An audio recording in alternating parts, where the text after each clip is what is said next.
Welcome to the Hemlock podcast on NPR, broadcasting on underground radio for fear for our very lives. Donald Trump, Nazi, fascist, totalitarian, Nazi fascist, is still the president of the United States.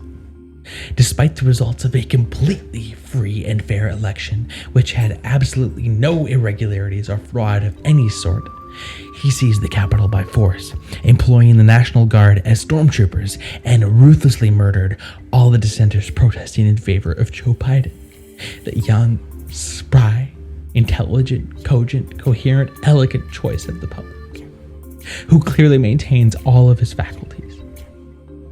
Should any of us be surprised?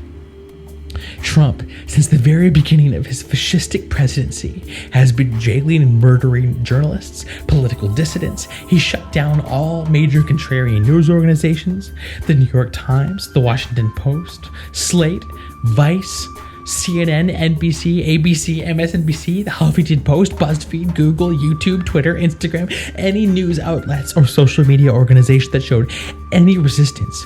Like any other dictator, Nazi, fascist dictator, totalitarian dictator, he shut them down ruthlessly, jailing most of the top executives and murdering the rest at a firing wall he erected at the Capitol.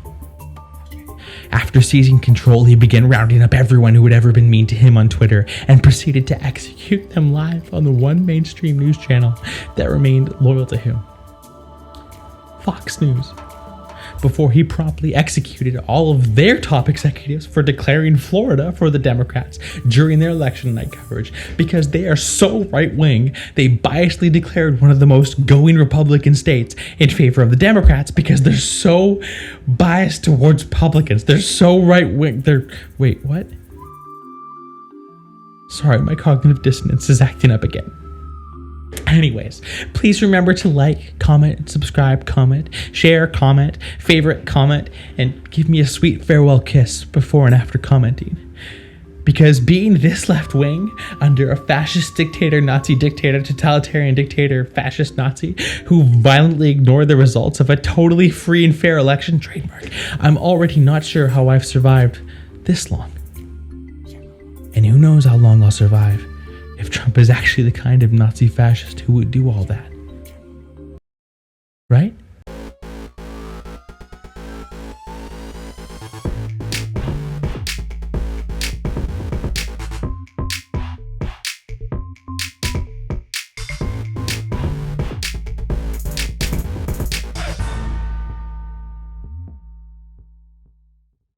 Welcome back, everybody, to episode 5 of the Hemlock podcast.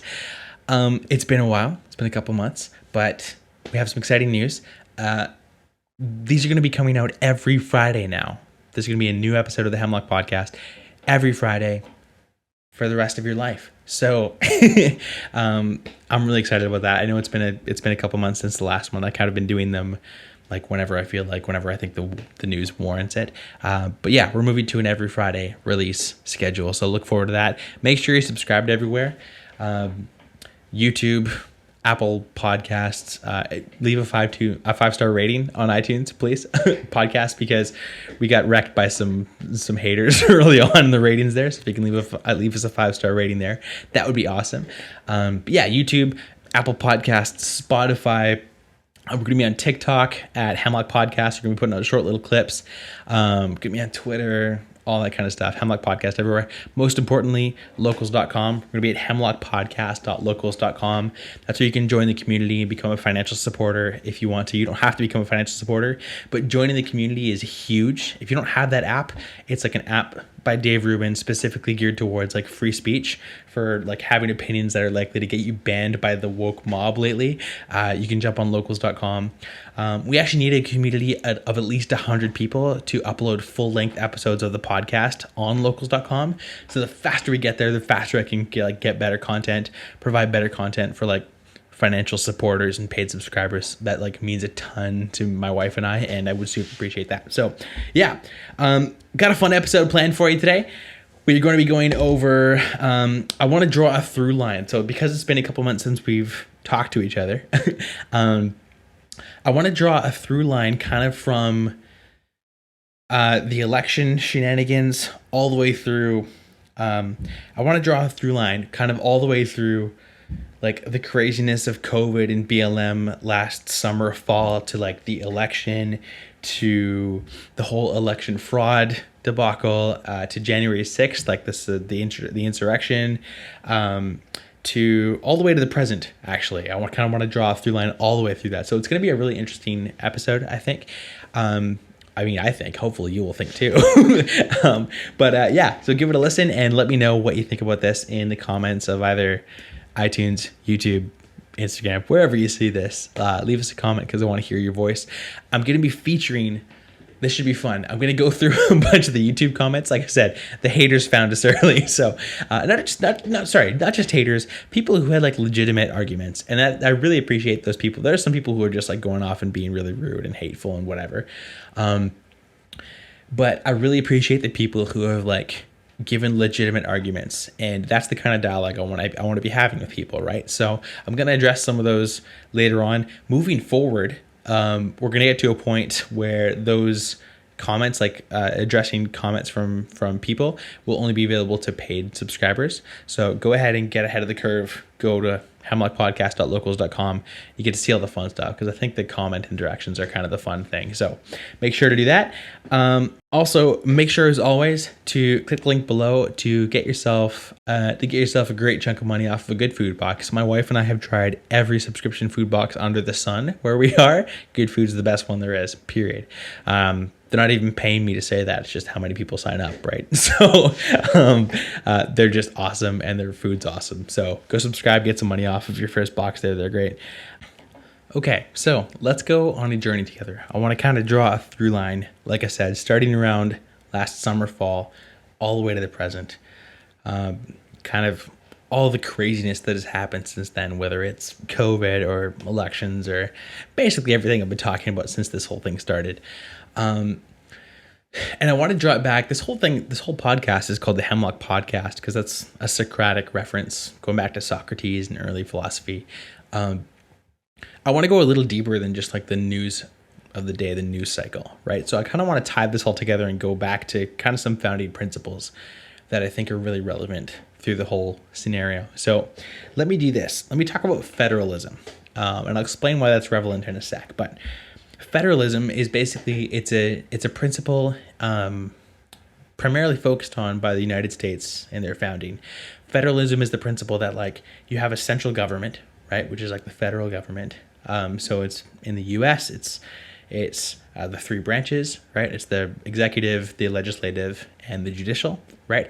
And in Canada, you have basically kind of the equivalent things in Canada, right? So you have the prime minister and the parliament and all that stuff, right? So federalism is like you have a central government, but then you also have states, or in Canada, we have provinces. I'm going to leave Canada out of this. I try to usually relate to Canada because I'm from Canada, but basically what federalism is in the States is that you have the central government, then you have the states. So that there's limited powers for the central government, but then a lot of the power, a lot of the legislation, a lot of the laws are left to the states, right?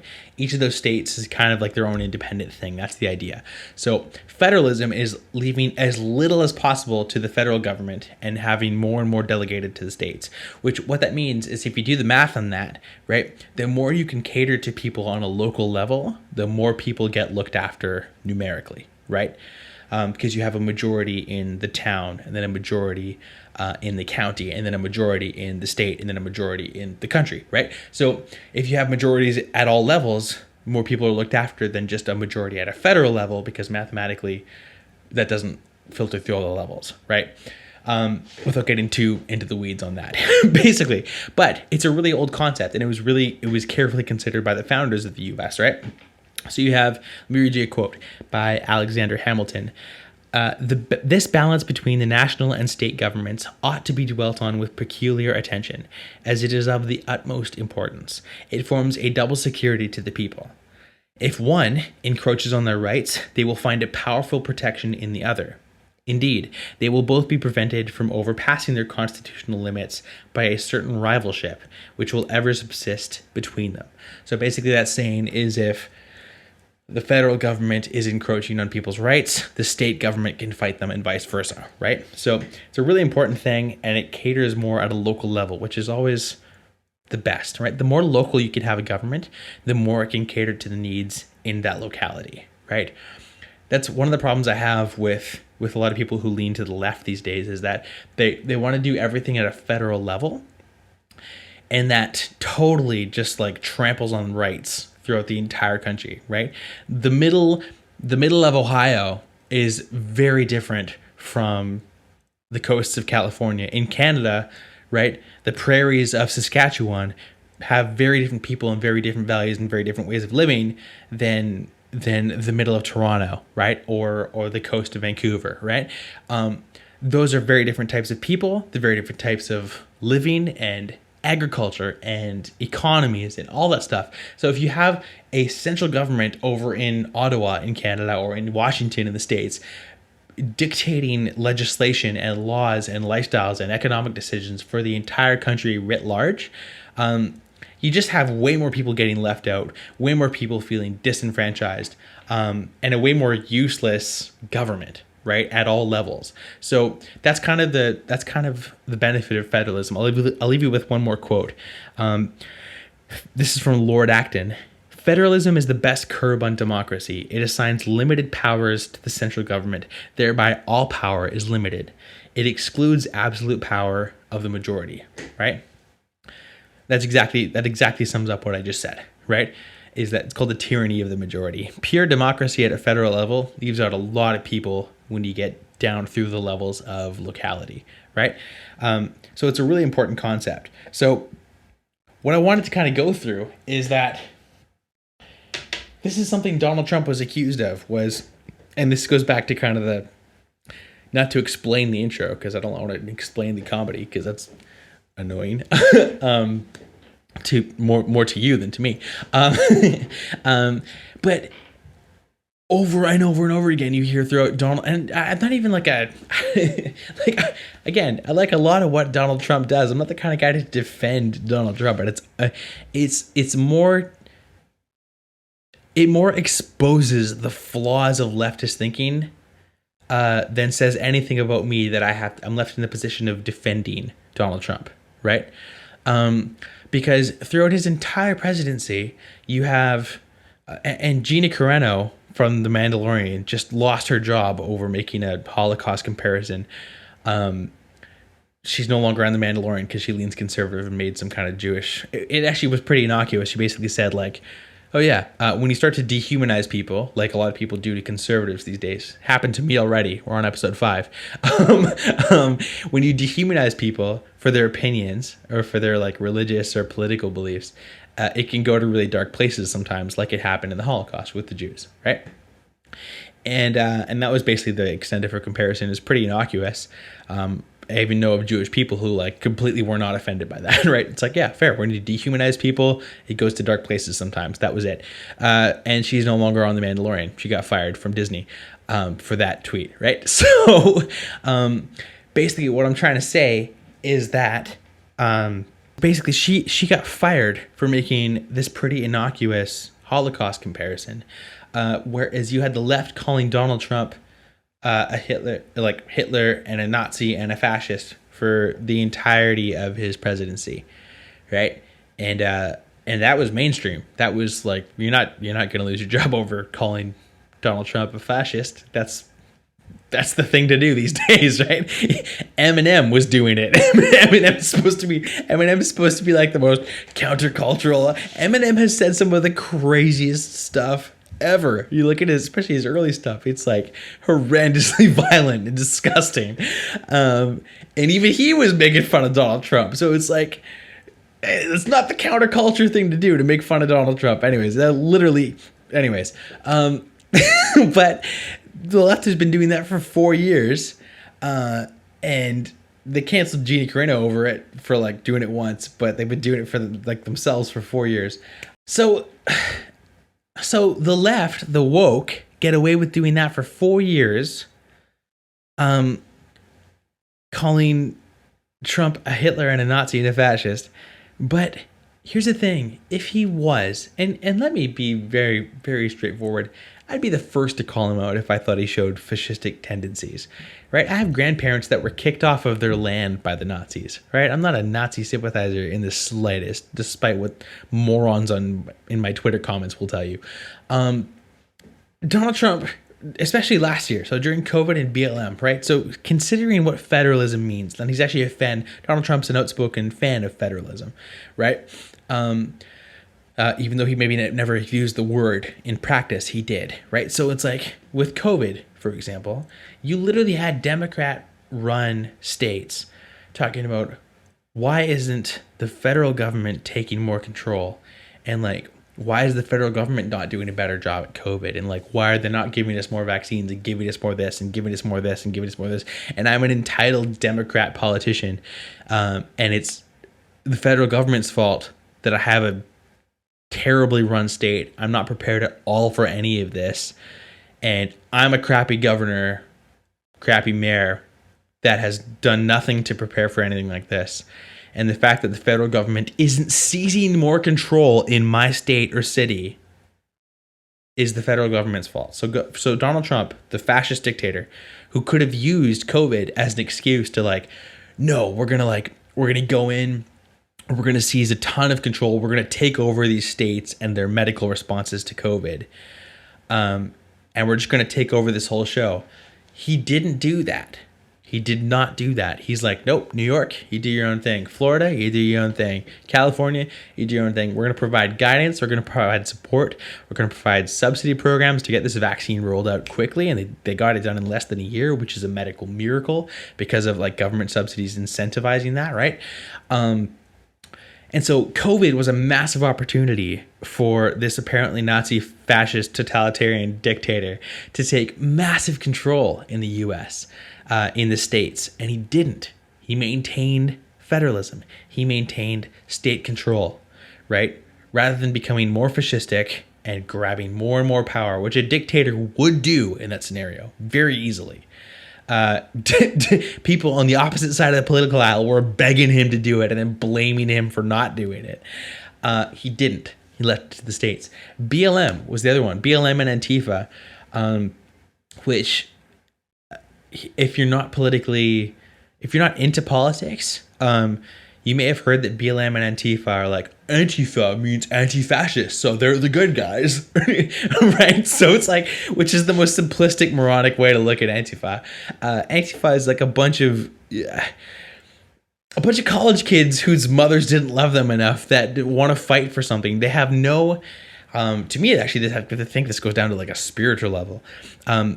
These people are so secular and godless and have I think humans are wired to look for like a cosmic battle to fight for, and they have none. They've been raised so secular and so godless, literally, that they come from a really good place, but we've been told since centuries ago that the road to hell is paved with good intentions, right? So they're like, yeah, I'm an anti-racist and I'm an anti-fascist and I'm doing a good thing and I'm a rebel, I'm a revolutionary, and like, but these are what this amounts to is these moronic, ill-informed, prejudiced college students running around fighting for causes that don't exist, have no credibility, and they're burning down cities and beating the crap out of people for nothing. And that was happening all summer last year. The Black Lives Matter Antifa riots in Portland and in California and Seattle and Kenosha and blah blah blah blah blah. And I've done an episode on the whole Black Lives Matter thing. And so y'all know my opinion on that. If you haven't heard it, go back and listen. I think it's episode 2. I break all that stuff down. But again, regardless of where you come down on what the validity of the cause of BLM, or the riots by Antifa. And by the way, they're still rioting after Biden got in because even he's not good enough for them, and I don't blame them for that. But anyways, point proven. Regardless of what you feel about their causes, the fact is they were literally burning crap down in cities for months and months and months. There was like night after night after night, especially Portland, it was endless rioting. They were setting fire to court buildings and blah blah blah blah blah, like lighting cars on fire, throwing chairs through Starbucks windows, all this kind of stuff for months. And you can look it up if you don't believe me, right? Again, if I wasn't telling the truth, I wouldn't tell you to do your own research. Do your own research, look it up. You can find it anywhere. Extremely violent. Riots everywhere. If that were the case, right, whether or not you believe in their cause, is that, yes or no, an excuse for a fascist dictator to just send in National Guard immediately and take control of that state or that city under federal control? If Trump was Hitler and he had a bunch of people that were like violently protesting him, would Hitler have not just quashed that immediately? If you don't think so, you're historically illiterate, and I can't do anything for you, right?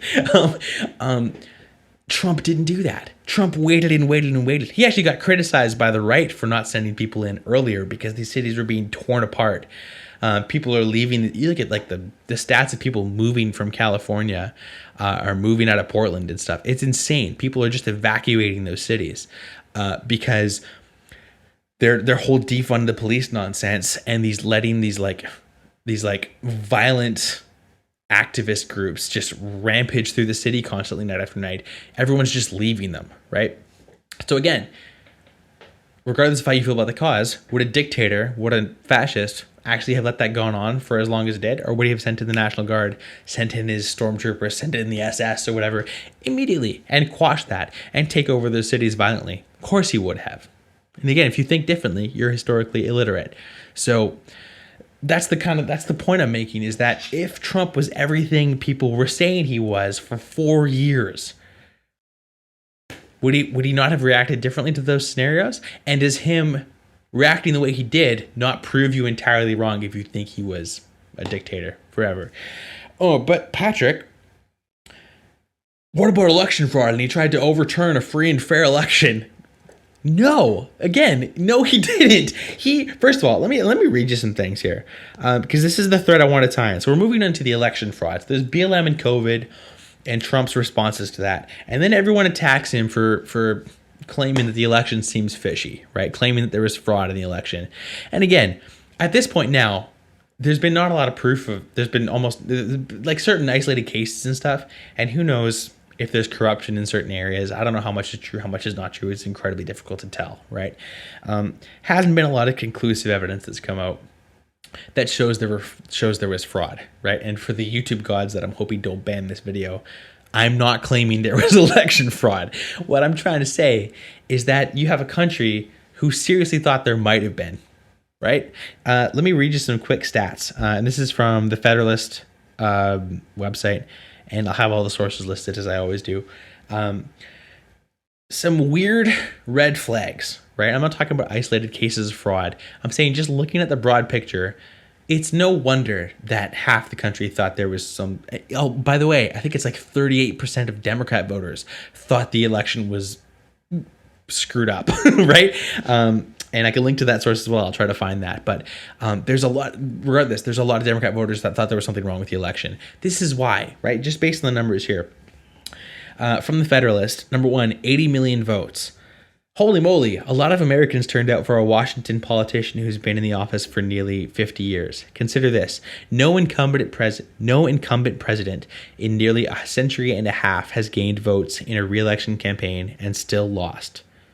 President Trump gained more than 10 million votes since his 2016 victory, but Biden's appeal was so substantial that it overcame President Trump's record support among minority voters. Biden also shattered Barack Obama's own popular vote totals, really calling into question whether it was not perhaps Biden who pulled Obama across the finish lines in 2008 and 2012. So it's like, not only did Donald Trump get 10 million more votes than he did in 2016, which has never happened in history, and then that president has still lost. But Joe Biden, who was in a basement for most of the campaign, couldn't get more than 40 people to a campaign event, and was saying stupid racist stuff like, if you don't vote for me, you ain't black. Like, his entire campaign somehow managed to get more votes than Obama in the popular vote, the first black president ever. That seems fishy. That's 1 of 5. Let's keep going. Number 2, winning despite losing most bellwether counties. Biden is set to become the first president in 60 years to lose the states of Ohio and Florida on his way to election. For a century, these states have consistently predicted the national outcome, and they have been considered roughly representative of the American melting pot as a whole. Despite national polling giving Biden a lead in both states, because polling is super reliable, as we've learned in the last 4 or 5 years, he lost Ohio by 8 points and Florida by more than 3. Not since the mafia allegedly aided John F. Kennedy in winning Illinois over Richard Nixon in 1960 has an American president pulled off this neat trick. And it just goes on. Even more unbelievably, Biden is on his way to winning the White House after having lost almost every historic bellwether county across the country. So bellwether counties just being like, if you win these certain counties, you're more than likely to win the presidency. In fact, Trump's margin of victory, so there's 19 counties that historically have been bellwether counties. So if you win a majority of these bellwether counties, you're getting the presidency. That's just like a statistical proof, right? So President Trump won every single bellwether county except Clallam County in Washington. So whereas the former VP picked up Clallam by about 3 points, President Trump's margin of victory in the other 18 counties averaged over 16 points. In a larger list of 58 bellwether counties that have correctly picked the presidency since 2000, Trump won 51 of them by an average of 15 points, while the other 7 went to Biden by around 4. So the bellwether counties, again, massively indicated Trump. Biden still won. Next reason Biden won despite Democrat losses everywhere else. So Randy DeSoto noted in the Western Journal that Donald Trump was pretty much the only incumbent president in U.S. history to lose his re-election while his own party gained seats in the House of Representatives. It goes on to go through Trump's primary vote and all this stuff. So it's basically what I'm saying is, was there fraud? I don't know.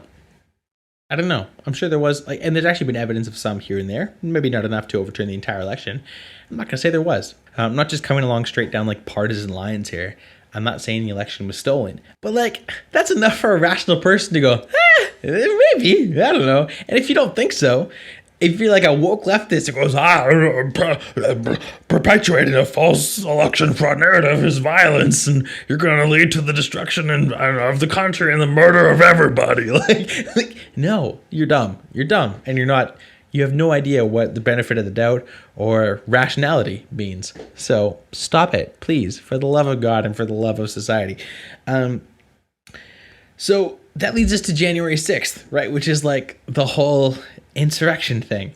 Because the whole narrative there was everyone was saying, oh yeah, Donald Trump is perpetuating this election fraud myth, which maybe I could be convinced that's irresponsible. I don't think a lot of Trump's talk about the whole fraud thing. He was very certain. He's no, there was definitely fraud and I definitely won this election. I don't know if that's super responsible as the president of the United States, if you don't have conclusive evidence. Maybe he does. Maybe it hasn't been proven in court. A lot of the courts haven't even looked at it, right? I don't know. But just saying that kind of stuff can be viewed as irresponsible, for sure. To say he's responsible for what happened on January 6th is insane. It's totally insane. If you watch the videos, first of all, the violence at the Capitol broke out before Trump was even done his speech. So remember let's all walk down to the Capitol peacefully, which he said directly. Let's do it peacefully. The violence broke out at the Capitol before he even finished that speech. So, okay, well, that rolls out him inciting that riot, right? Not to mention the craziness of that riot. And again, looking at the clips, and I'm not a conspiracy theorist, there's a lot of weird stuff that happened at the Capitol riots. There's videos I've seen that cops were letting people in. They're opening up the gates, the barriers, and letting people in to the Capitol. I have what the heck, I don't know. I really don't know. But there's some weird stuff going on there. So to say that Trump incited those is moronic, frankly. To talk so confidently about election fraud may be irresponsible, but when you have people like Kamala Harris is now the vice president of the U.S. She was openly calling people to donate to the bail funds of violent BLM rioters. So if you have the sitting vice president now calling for donations to get bail for people who were actively doing violence, right? They're actively like lighting stuff on fire and beating the hell out of people. That's not inciting violence. But Donald Trump going, hey, let's march down peacefully to the Capitol, and then people do that before he even like finished his speech, and you're going to attribute violence to person A but not person B? You're a moron at worst. You're inconsistent and intellectually dishonest at best, right? That's ridiculous. That's absolutely ridiculous. It's not a consistent standard. It's hypocrisy at its worst. And that makes no sense. Okay, so we've gone through last summer and fall, BLM and COVID, and if Trump was a fascist, he would have taken way more control if he was actually those things, right? Which he didn't. There was the whole election fraud debacle, which, again, may or may not have been a thing, but there was probable cause at least to believe that. And a huge portion of Americans think there was. Whether or not it was proved or even allowed to be proved in courts is still up for debate, right? But there is reasonable cause to believe that, just as a rational, even down the middle thinker, right? You get to January 6th, Trump is absolutely not responsible for that insurrection thing, which is like a bunch of morons got into the Capitol and they call that an insurrection. And there's still gates and a bunch of National Guard around the Capitol now. Because some half-naked moron with horns got into the Capitol building. Anyway, it's a bunch of I don't know. Anyway, it's a bunch of QAnon morons, which is there's maybe 14 of them. That's the thing too. They keep trying to call a lot of this was just the left trying to paint the conservative side of the aisle with a broad brush and go, okay, they're all QAnon conspiracy theorists, they're all insurrectionists, they're all violent racists. It's the classic they're all racist, bigot, homophobe, racist. It's the classic thing is where 200 people, maybe more, however many people broke in, I don't know. In a country of 330 million people, whatever it is, a couple hundred breaking into the Capitol is not a huge number. It in no way represents the conservative movement broadly, but that's what it was trying to be framed as by the left is, oh, these few hundred people broke into the Capitol. And then, by the way, everyone in the conservative movement decried that, right? I saw a bunch of gotchas on Twitter the insurrection, blah, blah, blah. There's no gotcha here, right? When there's months of leftist violence coming from BLM and Antifa, you have politicians and the media on the left endlessly endorsing them and saying their fight is just and blah, blah, blah, blah. It happens one time, supposedly from right-wing activists, right? A couple hundred of them. After thousands of people on the opposite side doing the same exact thing. Every mainstream conservative will utterly condemn them, right? There's no gotcha, right? On one side, people riot and do violence, and everyone endorses them. On the other side, people riot and do violence, and everyone supposedly on their side was that was totally evil. That's not cool. I ain't about that life. You know what I mean? There's no gotcha. There's no equivalency. The left actively endorsed violence and rioting. The right unequivocally called out violence and rioting. There's no equivalency there. And if you believe there is, or there's hypocrisy there, you're uninformed. Learn up. And then all that culminates, all that political nonsense, election fraud nonsense, insurrection nonsense, whatever. And you get to this little article written in Time magazine on February 4th, and these are just some quotes from it. So you wonder why people thought there was something fishy, something odd about this whole thing, right? This is an article they wrote bragging about the secret cabal that saved the 2020 election, right? A second odd thing happened amid Trump's attempts to reverse the result. Corporate America turned on him.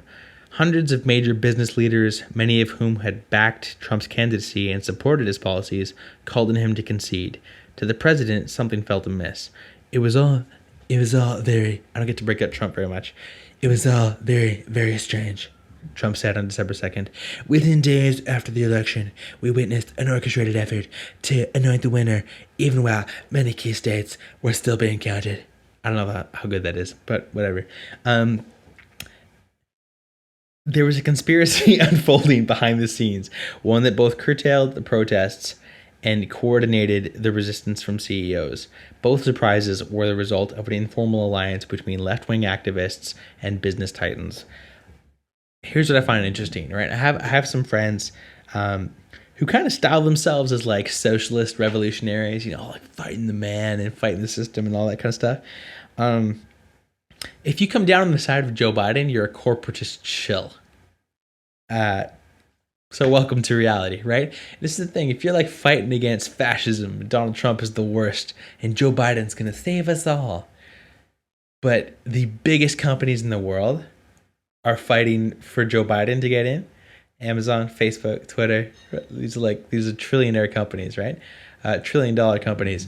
And they're all fighting for Joe Biden. And yet you're like fighting for the little guy, and fighting against, I'm anti-capitalist, whatever. And you're like, and the biggest companies in the world are shilling for Joe Biden and actively shutting down conservatives on social media. And by the way, I left this out. Oh yeah, no, I didn't. I put this in the satire at the beginning. But who does the censoring in a dictatorship, right? Does the fascist do the censoring?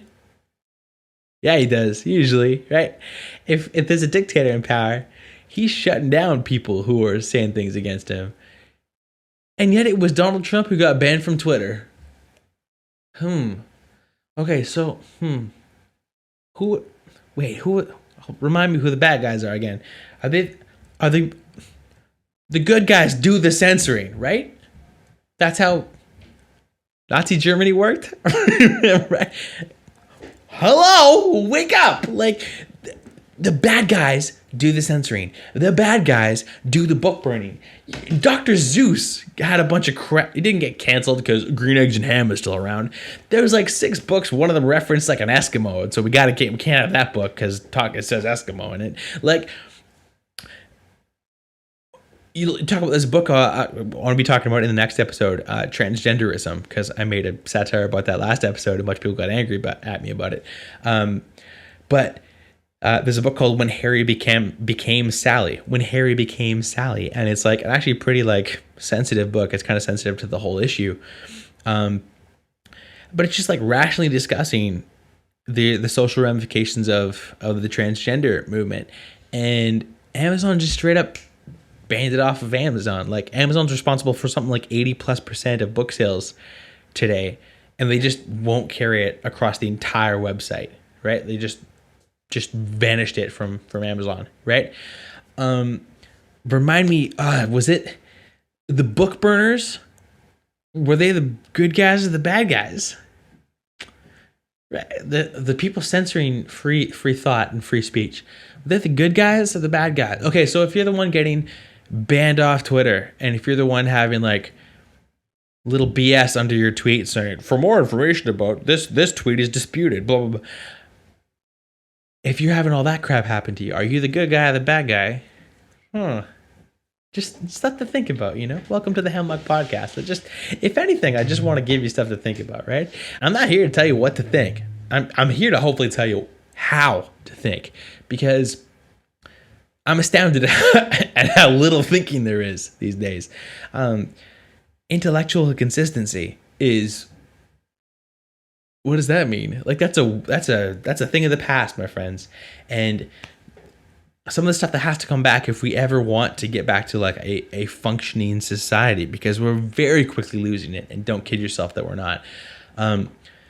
Things like intellectual consistency and logic and compassion. My shirt says, I don't know, maybe you don't believe me, but my shirt says practice compassion. Compassion literally means co-suffering. If you actually break down that word, right? So people say, let's legislate the most compassionate thing from their high horse, and they never They never come close to co-suffering. You look at, I want to talk about this. I'm going to get in trouble for this. Meghan Markle and Prince Harry. Sorry, Princess Meghan. I don't know what you call her. Anyways, they did an interview with Oprah. And I saw a bunch of people pitying Meghan Markle and Prince. Oh my, they've had it so rough. Someone asked how dark their baby would be, and she had to learn to curtsy when she went to meet the Queen, which is Harry. But Harry, it's your grandmother. We're not even meeting. I understand if we were meeting in public, but we're meeting her in private, and I have to curtsy. And I live I bought a $15 million home in California, and I had a $25 million endowment from the Queen, but I have to learn hymns, and I have to learn the national anthem, and they didn't even give me a coach. They didn't even give me someone to learn all this from. I had to Google it. Oh my God. And we're pitying her. What are we doing? What are we doing? I took a nap and society lost its damn mind. How do we get to the point where we're pitying? First of all, if someone actually said, I'm really concerned about how dark your baby's going to be, because if the baby is too dark, then we'll probably have to hush it up, darling, because that's unacceptable in the British royal family. If someone said that, that's freaking evil. That shouldn't happen. I really doubt it happened. I just don't believe her. Sorry, I just don't. Like, if anything, if Meghan Markle's character throughout the last few years have proven everything to me, it's that she's like a narcissistic social ladder climbing jerk who lies about things to advance her social standing, period. And so, and then she goes like, both of them are like, we just want to get out of the public spotlight. Right, so the logical step is book an interview with Oprah to escape the public limelight. What? What are we doing? What? They're full of crap. Harry's full of crap. Meghan's full of crap. Probably Oprah's full of crap. I don't know. And by the way, nothing has anything to do with their color. In case you thought that, well, Oprah's black and Meghan Markle is 25% black. And so he hates black people. That's why Harry's white as hell and he's a moron too. Like, this is just dumb. These are some of the most privileged, wealthy people on earth that tricked us all into pitying them somehow over what? Meghan Markle didn't get a coach on how to be a princess because now she's a princess? And even a lot of conservatives are saying she was like a second-rate actor on a second-rate show. I don't even like that. First, by the way, I love Suits. I loved Meghan Markle on Suits. This breaks my heart because I thought she was great. I love, like, freaking, oh my goodness, I don't remember what the names are. Loren? Meghan Markle and, what's his name? Patrick, what? I can't remember. What are their names on Suits again, their characters? Rachel and Mike. Thank you. Rachel and Mike. I'm a huge fan. I freaking love Suits. I love Rachel and Mike. Like, ship them all day. Like, they're awesome, right? Bet. I don't even think she's a bad actress. But I think she's a bad actress in the Oprah interview. I thought she was great on Suits. I loved her in Suits. Loved Mike in Suits. I love Suits. Anyways, so the fact that they somehow tricked us into pitying them after she became a princess, like, what are we doing? What are we doing? I just don't get it. Where was I going with this? Love them both. I just think it's ridiculous how we got tricked into this because the woke mob wants to convince us that everything is about race, and it doesn't. Here's the thing: victimhood doesn't mean anything anymore. Privilege doesn't mean anything anymore. And again, if someone actually said that to Rachel, not Rachel, to Meghan and Harry, like, how dark is your baby going to be? How dark is your baby going to be? And I'm very concerned about that. If someone actually said that, that's evil. That's gross. And that, probably name that person rather than just like letting us all speculate about who in the royal family would say something like that. But if that's the case, that's messed up. But the fact that that even is like a big deal coming from one of the most privileged people on planet Earth. She's literally a part of the royal family now. And that we view her as a victim when we don't view actual victimhood as victimhood. So if you're a white person who grew up in the streets and you're totally broke as hell and you got raised by a drug addict mom with no dad, but you're white, you're not as much of a victim as Meghan Markle, who is like less than a quarter black and didn't get a coach provided when she became the princess. like victimhood and privilege are just meaningless words at this point. Coca-Cola. I don't know if you've heard about this. And this will be the last thing I talked about. I said I was going to get to the YouTube comments, and I'm just running out of time, so I'll talk about that next time. That'll be a fun episode. We'll do that. I'll dedicate a whole episode to my YouTube comments, which should be fun, especially after this episode. Okay.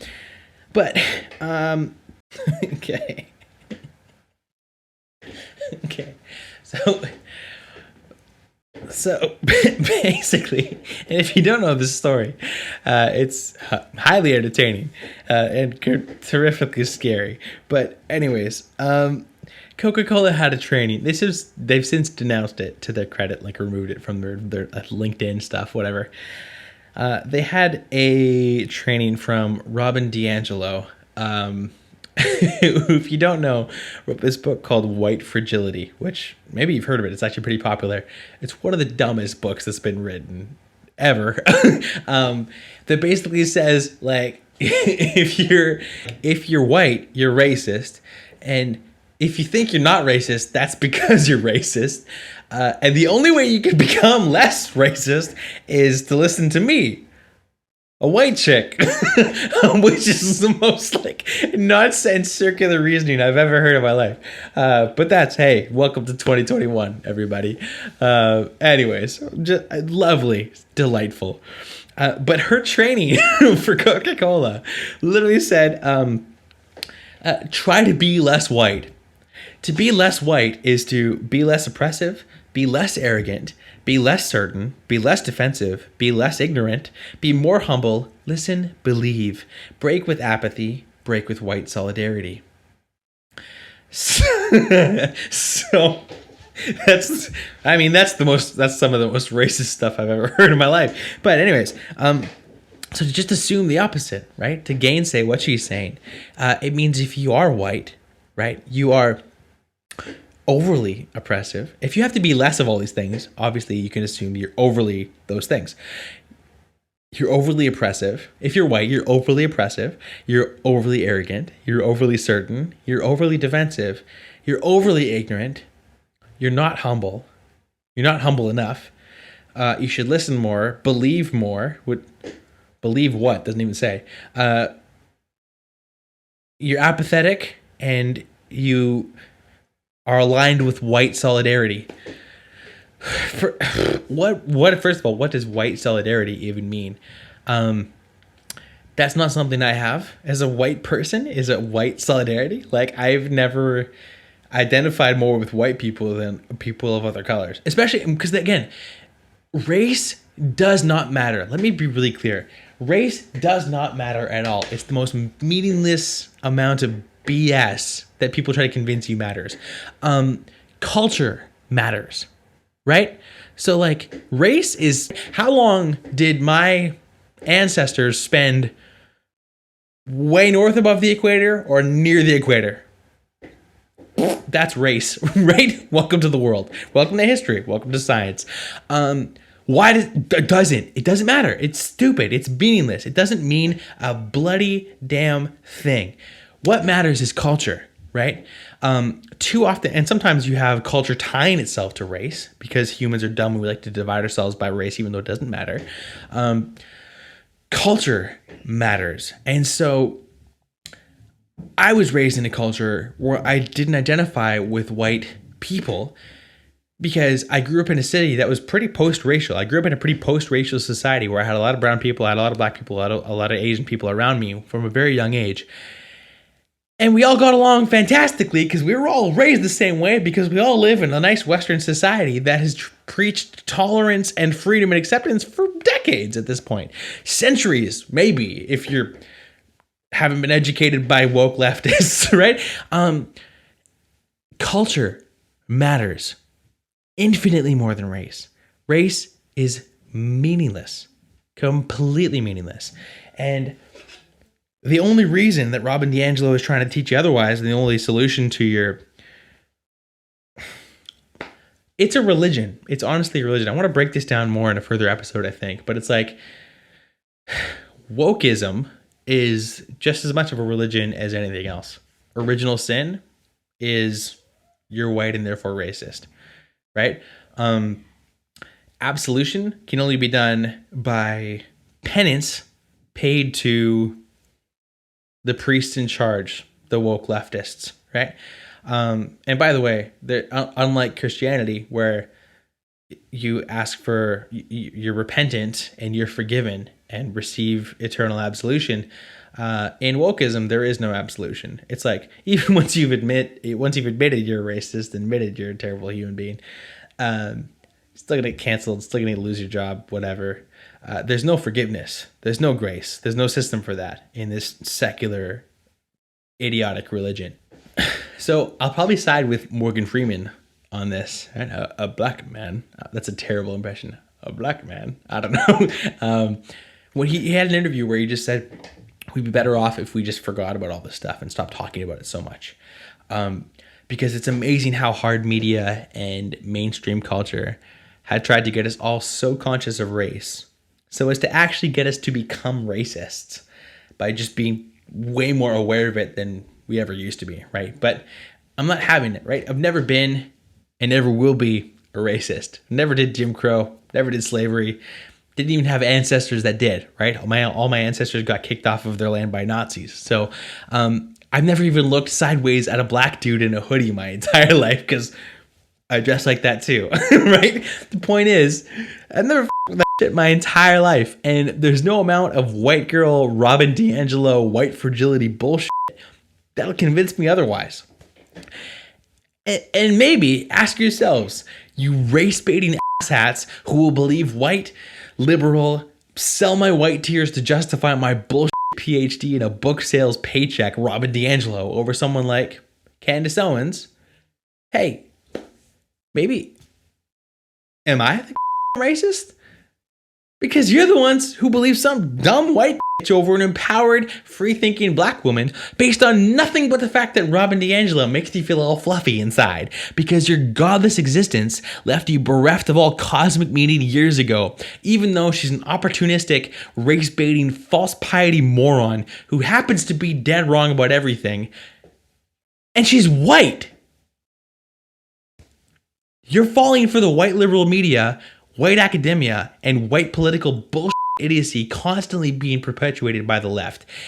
And I wish you Godspeed. I hope you get the help you need, because I love you, and I hope you come around soon. Sorry if that's a lot of truth, but not really. God bless. I'll see you on the Hemlock podcast next week.